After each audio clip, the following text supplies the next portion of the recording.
Hello BookTube and welcome to Weekly Reads. This has been one hell of a terrifying week. On Wednesday, thousands of Trump supporters, incited by the president and believing his lies that the election was stolen from him, stormed the U.S. Capitol during the last stages of the certification process of the U.S. election. For several hours, these insurgents rampaged through the halls of Congress until finally being pushed back. The coup attempt failed, although we are not out of the woods yet. On Wednesday, I watched all of this unfold, from the objections to the certification in Congress to pretty much Congress getting started back up again. And it was sickening. Just sickening. And yeah. So it's been obviously a very difficult week, very terrifying week, and we are not out of the woods yet. As for my reading, it's not been very good. I have two bails to tell you about. So on Saturday, I started on The Prettiest by Carter Sickels. It's the story of a young gay man living in New York in the mid-'80s who has who's been affected with AIDS, and he, long estranged from his family in Ohio, decides it's time to return home to basically die. The first chapter, or the prologue, is very moving, very arresting. This long, extended walk through New York is beautiful and haunting and terrifying, especially the scene where two aged men are taking a stroll, and the narrator says they're in their late 20s or 30s, but this virus, this AIDS has aged them so much that one of them is in a wheelchair, and they're both looking in their 70s or 80s. They've been absolutely ravaged by this disease. And there's a recurrent description of those infected with AIDS in this part as being ghosts or ghost-like. And it's so haunting and moving. And then in the next chapter, it's the first person point of view of the main character, of Brian, the main character's mother. I think it's Sarah. And she just goes about her day, worrying about how she's going to tell her husband that their son has sent them a letter asking to come home. And it's just disconnected. It's so, I don't want to say well done, but the voice of Sarah just rings a bit artificial, and that sense is furthered with the beginning of the daughter's chapter, where the voice sounds just like her mother. It's like, yeah, there's not a whole lot of differentiation between characters in their first person voices. And that's in a way fatal for a first person narrative. I mean, you could get away with it if only one person is the first person narrator, but if you have multiple first person narrators, that's going to be a problem. And so I bailed, in part because of the voice, but also because of the content. In hindsight, I probably really shouldn't. I should have avoided The Prettiest Star because I don't like this kind of fiction. I mean, now there might be a heartwarming sort of coming together of the family at the end, but it could also just be one massive realistic dystopia or grimdark without wizards throwing fireballs at each other or something. So I started The Prettiest Star in the morning, and when I decided to bail, I took a few hours before I came back to the second book I was going to try, and that was American Pop by Snowden Wright. This is the novel of the Forster family. It's a family saga. It's basically a literary soap opera that extends over the course of about a century, telling the story of the Forsters whose patriarch created a rather popular soft drink. Think Coca-Cola or Dr. Pepper or Pepsi, and sort of the family's foibles and manias and bits of insanity and criminality and what have you. The novel opens with a very arresting image. The oldest son of the founder of the company is standing on the roof of the Peabody Hotel on Christmas or on New Year's Eve 1939, thinking about jumping. And that scene is quite moving. I mean, it's arresting, it hooks you, it draws you in. The only problem is that from there, the narrator is jittery and omniscient. And in a way, there's bits of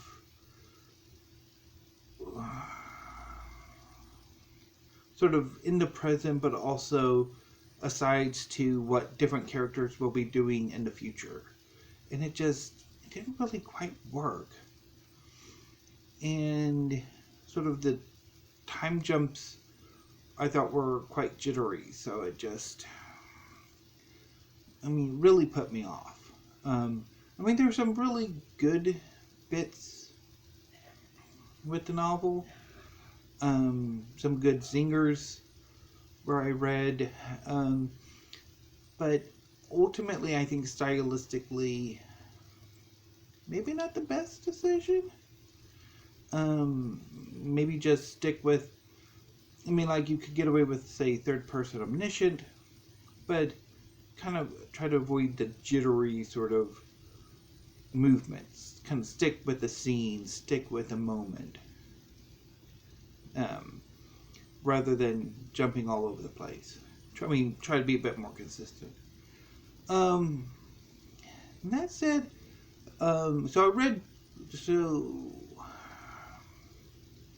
one thing I did want to mention was the novel American Pop felt very, very familiar. When you start off, there were 4 foster children. Monty, the oldest, Hattie, the second son, and then I'm blanking on the twins. But as I read that first chapter, I'm like, these kids, well, they're not kids, they're adults, remind me of another literary family, the Compsons. Monty is very, very Quentin Compson. Hattie is Benji, and the twins are basically the male twins, very Jason, and the female twin is very much catty. And I'm like, well, at least I got my gay Quentin out of it. But anyway,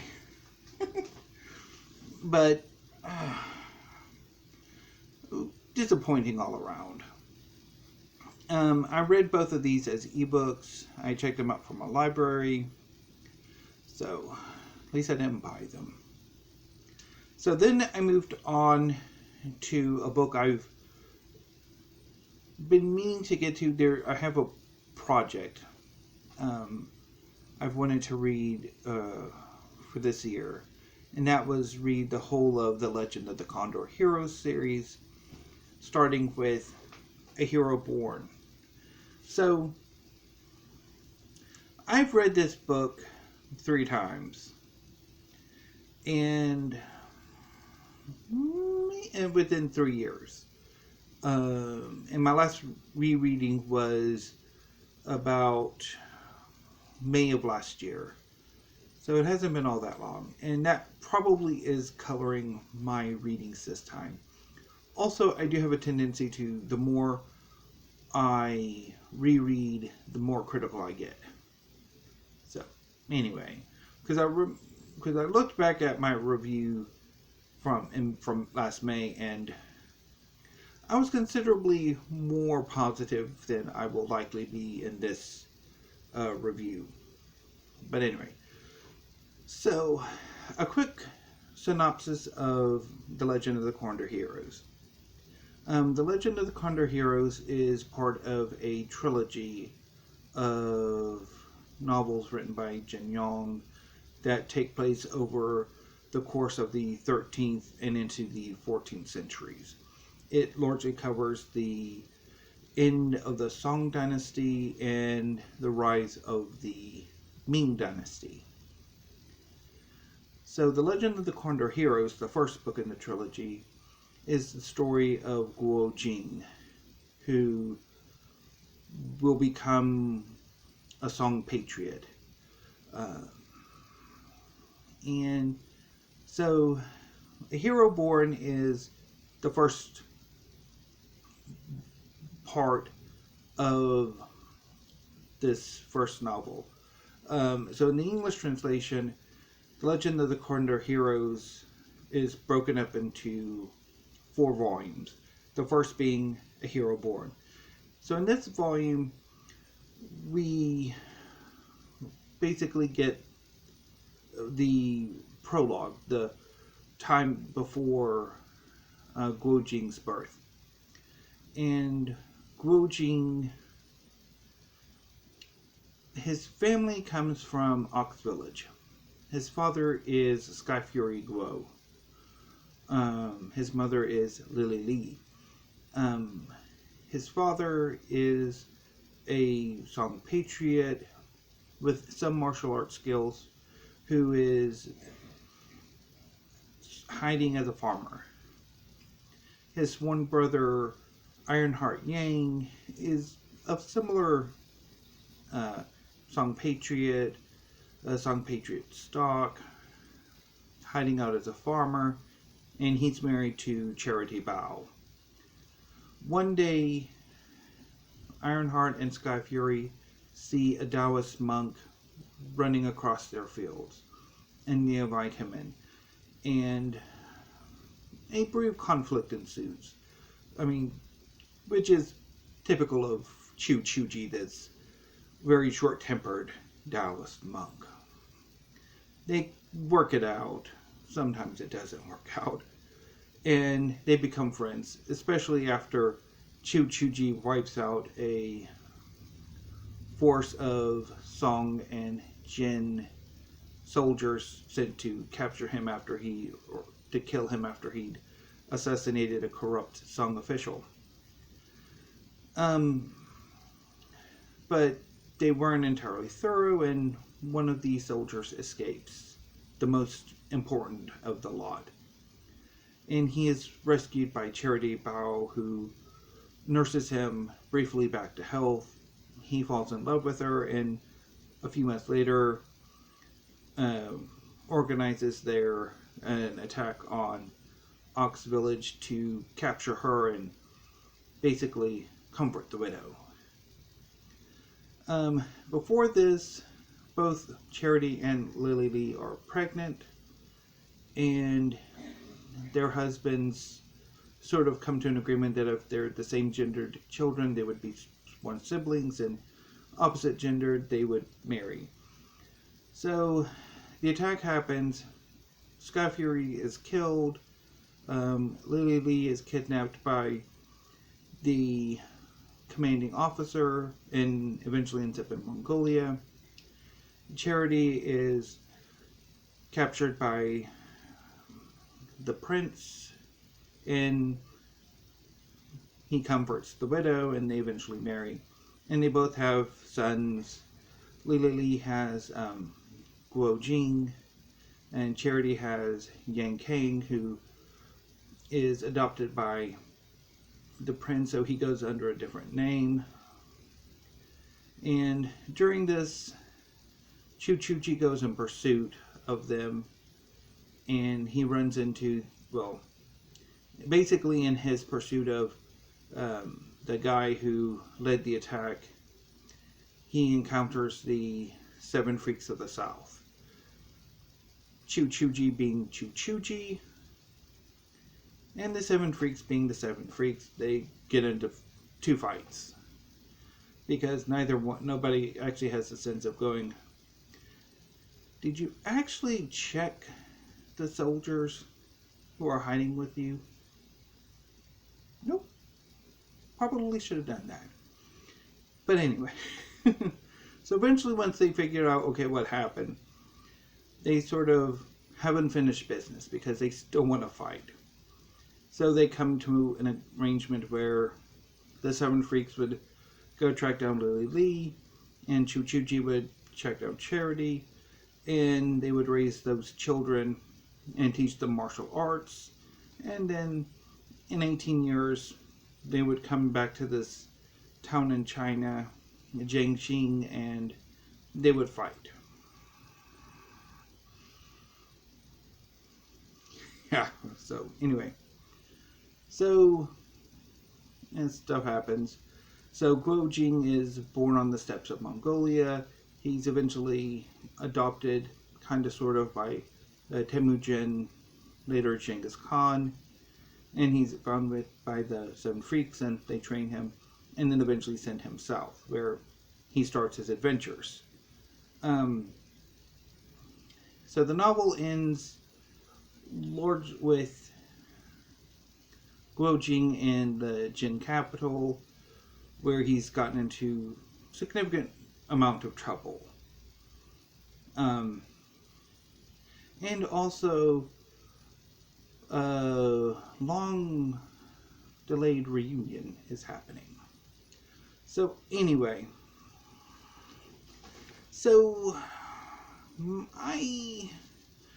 I'm torn about A Hero Born. Anyway, I love the first few chapters. They are amazing. I love the 7 Freaks of the South. I love Chuji. But when I read, in Jin Yong, his descriptions are lush and amazing, and the fight scenes are just wonderfully done.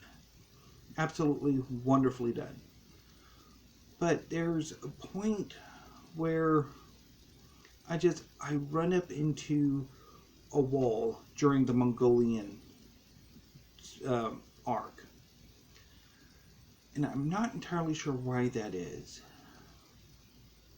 I'm thinking it has to do with the fact that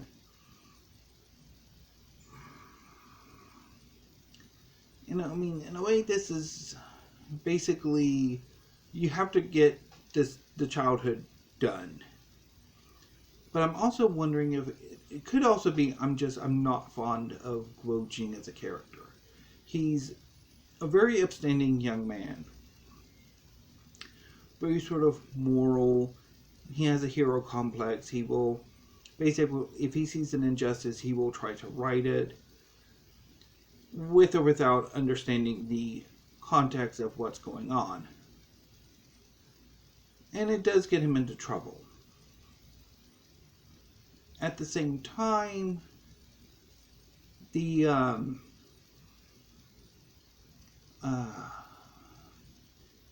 not naturally gifted in martial arts. So, but he is doggedly determined, and he slowly builds those skills. And then he basically has exponential growth later on, I think. But he's not as interesting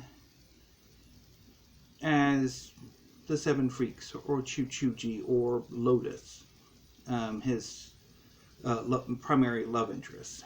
So I'm thinking that could be part of my issue. Although at least he's not Yang Kang, who is just a nasty piece of work. But anyway, so I'm kind of torn. But I mean, it's also, within 3 years, I've read this 3 times, so I'm probably maybe overcritical this time. But I am looking forward to reading the next volumes. So I think next I have A Bond Undone next month. And then I'll move on to A Snake Lies Waiting, and then A Heart Divided. And also I might check out the live-action television version, which is on Amazon. There's about once a decade there's a live-action adaptation. I kind of want to see the 2017 version, but I don't think that one's available. I think it's the one from the 2000s. But anyway, so I was a bit disappointed.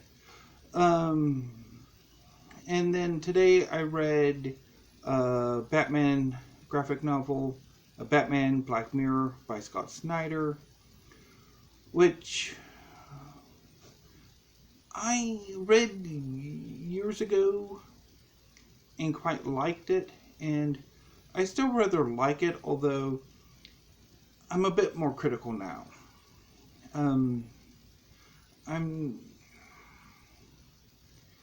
So basically, the Black Mirror is part of Scott Snyder's run-on detective, if not the whole of Scott Snyder's run-on detective comics, towards the beginnings of the 2010s. So before the New 52, when DC rebooted its continuity, Batman basically died. Bruce Wayne. Or he seemingly died. He was actually sent back through time by Darkseid during the Final Crisis. And then he eventually returned, and then all but publicly declared he was actually Batman by saying he was funding him, and started Batman International, he became more of a global Batman. While during the period where Batman was believed to be dead, he was replaced by Dick Grayson. And I actually really love Dick Grayson as Batman. I think he brings a freshness to the character, or to being Batman. And also, he has a bit harder time of being Batman than Bruce Wayne does, and I like that. So in this graphic novel, Dick Grayson has a number of cases. He deals with an auctioneer selling supervillain paraphernalia. He has to rescue the daughter of the man who murdered his parents from two criminals who want to use her bank.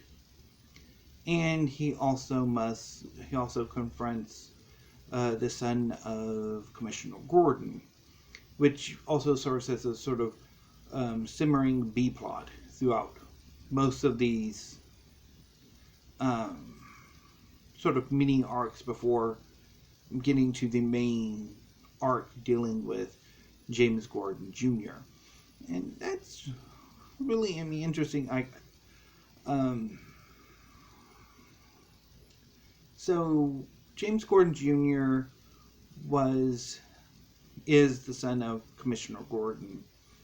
I think he was created in probably the 70s or something, and then he basically fell out of continuity until he was brought back by Scott Snyder as a psychopathic supervillain. And I remember really loving this arc, this graphic novel, when I first read it, and I still really enjoy it.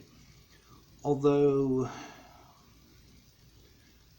I may be a bit disappointed now, in part because of how Snyder sort of undercuts James Gordon Jr. as a villain. He is so scary for so much of this arc.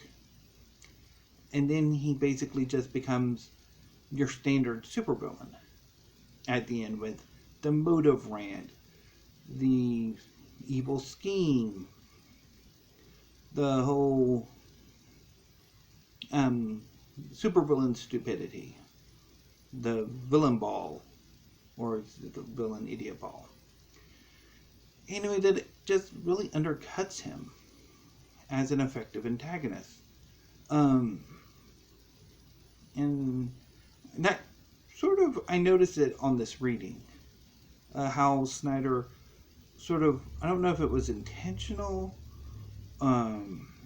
or what, but it just this sort of tonal shift at the end where you had this, such an effective villain, such a scary, truly horrifying villain, just basically become your standard, everyday, psychopath in Gotham.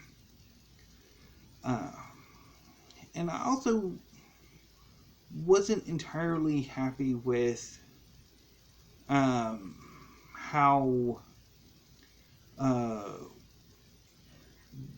Batman Dick Grayson sort of found him.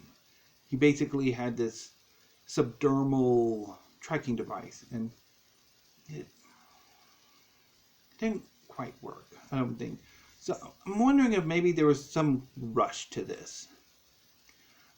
Also disappointing that James Gordon really never became like a supervillain for Dick Grayson. I think he had a few later run-ins with his sister during the New 52, but he really hasn't been as present as he probably could be. So anyway, so that caps off my rather disappointing reading week. So what am I going to be reading this coming reading week? I'm going to start with The Murder at the Vicarage by Agatha Christie. This is part of my buddy read with Deborah Johnson, and I'm also planning on reading the whole of this particular anthology, one novel a month. So I'm looking forward to the Murder at the Vicarage. It's been about 2 years since I last read The Murder at the Vicarage. In 2018, I read all of the Miss Marple novels, and I had a blast. And I'm quite looking forward to revisiting St. Mary Mead. And hopefully The Murder at the Vicarage might get me out of my fiction reading slump. Because I'm not having much luck with fiction lately. Anyway, so after Murder at the Vicarage, I'm going to read Revolution in the Air, 60s Radicals Turn to Lenin, Mao and Che by Max Elbaum. I've been wanting to read this book for a while. I've been circling it, so I think it is time for me to finally read this book. And hopefully I will really enjoy it. I think I will. I'm having a hunger for 20th century left-wing radicalism. So we shall hopefully see. And I'm also wanting to read, I'm being drawn to read Republic of Wrath, How American Politics Turned Tribal from George Washington to Donald Trump by James A. Morone. And I'm so looking forward to this book. I cannot wait to get to either one of them. So I don't know if I will get to Republic of Wrath this week or not. If not, it will be the vanguard for next week's weekly reads. But I'm pretty sure I'll probably get a start on it this coming reading week. So that's my plans for next week. I'm going to go ahead and cut this off now. This video is getting monstrously long. Well, it's currently in Steve Donahue territory, so I'll go ahead and sign off for now. Thank you, BookTube. Have a great weekend and evening, and until I see you next week, thank you. Have a great weekend again, and stay safe.